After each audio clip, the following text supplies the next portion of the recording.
সুপ্রিয় দর্শক মন্ডলী, আজকের ব্লগে আপনাদের সকলকে স্বাগতম। আমি এই মুহূর্তে উপস্থিত আছি দৌলতদিয়ার প্রাণকেন্দ্র, দক্ষিণবঙ্গের একমাত্র প্রবেশপথের পাশেই, ফেরিঘাটের পাশে। এটা হলো আপনার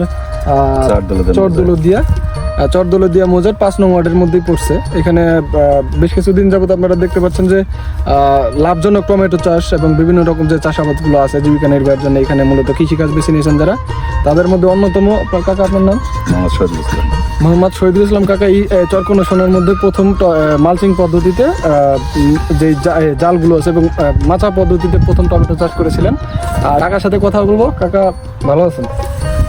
এবার মোটামুটি কতটুকু টমেটো চাষ করছেন? আমি করছি 2 বিঘে, জমি কম।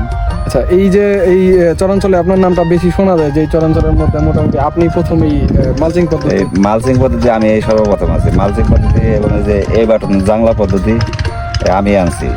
আচ্ছা, মালচিং পদ্ধতি আর একটা পদ্ধতি কি বললেন? এই বাটন জাংলা। আচ্ছা, মানে এই বাটন হলো এটা, আর আটা আছে মাছা জাংলা, ওটা মাছা জাংলা। আচ্ছা, এই মালচিং পদ্ধতি এবং এই যে এই বাটন যে পদ্ধতিটা, এইটা মূলত কি লাভ পাচ্ছেন? আগে তো মাটিতে চাষাবাদ করতে না টমেটোটা? মাটিতে চাষাবাদ করলে দেখা যাচ্ছে যে মাটিতে পছন্দ ধরে, ঘাস পাতা হয়, জঙ্গল হয়ে যায়, মানে নিরেন করা যায় না, জন্য ক্ষেত ঘিরে যায়, তখন নিরেন যায় না।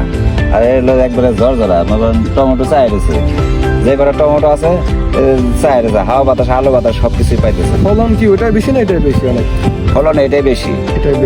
ওটা বেশি হইলেও অর্ধ পয়সা যায়, আর পয়সা গেলে ওই মালটা ঘাটতে যায়। পয়লা যে আগর যে প্রথম যে মালটা ধরে সেই মালটা মাটিতে পড়লে ওটা পয়সা যায়। আর এটা ফার্স্ট টু লাস্ট আপনার খাইতে পারতেছেন, এটা টমেটো নষ্ট হচ্ছে না। যদি একটু বলতেন যে এই যে মালচিং পদ্ধতি এবং এ বাটন যে পদ্ধতিটা, এইটা টমেটো বিক্রি করার আগ পর্যন্ত কত টাকা খরচ হয় 1 বিঘা জমিতে বা 33%? টমেটো বিক্রি করার আগ পর্যন্ত লাখখানেক যায়, 1 লাখ টাকা যায়। আচ্ছা, যদি আনুমানিক আমরা ধরি যে 1 বিঘা যে এই এবাটন পদ্ধতি সহ মালচিং এর যে বিক্রি বাট্টা, সেটা শেষ পর্যন্ত গিয়ে কত দাঁড়ায়, বিক্রি করতে পারে কত 1 বিঘা ভালো হলে এবারকার দাম অনুযায়ী? যদি দাম পাওয়া যায় তাহলে 2 লাখ, 2.5 লাখ, 3 লাখ টাকা বিক্রি করলে 1 লাখ টাকা খরচ, 1.5 লাখ থেকে 2 লাখ টাকা লাভ হতে পারে। একটু খেয়াল করলাম যে আমি দেখলাম যে আপনি কেচি দিয়ে পাতাগুলো কাটতেছেন, টমেটো গাছের যে পাতাগুলো সেগুলো কেটে দিচ্ছেন, একেবারে ফাঁকা করে দিচ্ছেন। এটা কি জন্য করতেছেন বা এটার উপকার কি? এটার উপকার হলো দেখা যাচ্ছে মেঘ বৃষ্টি বা গাদলা আবহাওয়া হইলে ওই টমেটো শীত পড়বো না, এখন আলো বাতাস সবকিছু পাইতেছে, কুয়াশা পড়তেছে, আবার সূর্য ওঠার সাথে সাথে কুয়াশা শুকিয়ে যেতেছে। আর যখন নাকি যে আপনার পাতা পথে দেওয়া জোর হয়ে থাকে, তখন তো ভিতরে আলো বাতাস পায় না, তখন হলো ভিতরে ভিজেই থাকে, ওই টমেটো স্পট করে দেবে। এটা কীটনাশক ব্যবহার করেন? কোনো প্রকার কীটনাশক ছটকা থাকলে কীটনাশক দিয়ে। দর্শক মন্ডলী, আপনারা শুনলেন চর দৌলতদিয়ার মধ্যে যে এই মৌজার মধ্যে সব থেকে সফল একজন কৃষক বলা চলে। গতবারের ন্যায় এবারও তিনি টমেটো চাষ করেছেন এবং তাকে দেখে এই চরাঞ্চলের প্রায় 100-এরও বেশি কৃষক উদ্বুদ্ধ হয়েছে টমেটো চাষ করার জন্য।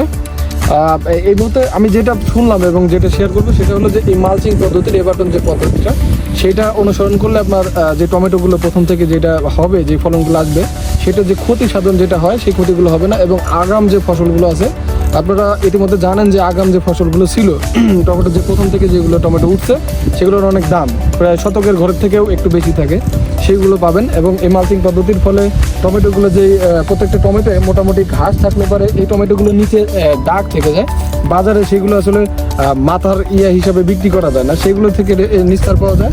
অন্যদিকে যে মাটিতে থাকলে যে এই সমস্যাগুলো হয় সেটা কিন্তু হচ্ছে না। আপনি একটু খেয়াল করেন যে একেবারে এই যে ঘাসগুলো বের হয়েছে, এই ঘাসগুলো কিন্তু মালচিং এর নিচে, উপরে কিন্তু কোনো রকম ঘাস নেই। আবার টমেটোগুলো একেবারে জালের প্রত্যেকটা দড়িতে ঝুলে আছে, টমেটোগুলো কোনো ক্ষতিরও সম্মুখীন হচ্ছে না। এবং যে টমেটোগুলো ধরতেছে মূলত সেই টমেটোগুলি আপনি সংরক্ষণ করতে পারতেছেন, সেই টমেটোগুলো বাজারজাতকরণ করতে পারতেছেন। আপনি প্রথম চাষাবাদ করছেন, এখন আপনাকে দেখে সবাই এই চাষটা করতেছে। আপনার মানে এই সুনামগুলো শুনলে বা নামটা শুনলে কেমন লাগে? তখন ভালোই লাগে, মানে একটু গর্ববোধ হয় যে আমি প্রথম। কাকা পড়ালেখা করছেন? কি পর্যন্ত পড়ালেখা করছিলেন? ক্লাস 10 পর্যন্ত পড়ালেখা করতে, এসএসসি পরীক্ষা দিতে পারিনি। বর্তমান বয়স কাকার? বয়স 40-45।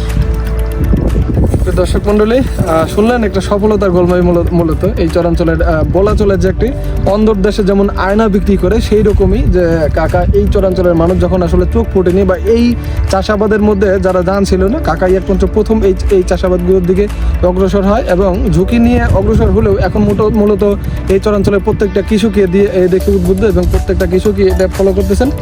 সুপ্রিয় দর্শক মন্ডলী, যে যেখান থেকে এই ভিডিও দেখছেন বা যত দূর থেকে দেখছেন, চাইলে অনুসরণ করতে পারেন মালচিংয়ের এই বাটন পদ্ধতি। টমেটো চাষ করলে ইনশাল্লাহ লাভবান হবেন। এবং যদি কোনো রকম হেল্প বা সহযোগিতা দরকার হয় তাহলে আমাদের ভিডিওর যে কমেন্ট বক্স আছে এবং ইনবক্স আছে সেইখানে যোগাযোগ করতে পারেন। আমরা যথাযথ যে ঠিকানা সেটা দিয়ে সাহায্য করবো। ভালো থাকবেন, দেখা হবে অন্য কোনো জায়গায় অন্য কোনো ব্লগে। সে পর্যন্ত ভালো থাকবেন, সুস্থ থাকবেন। সবাইকে আসসালামু আলাইকুম।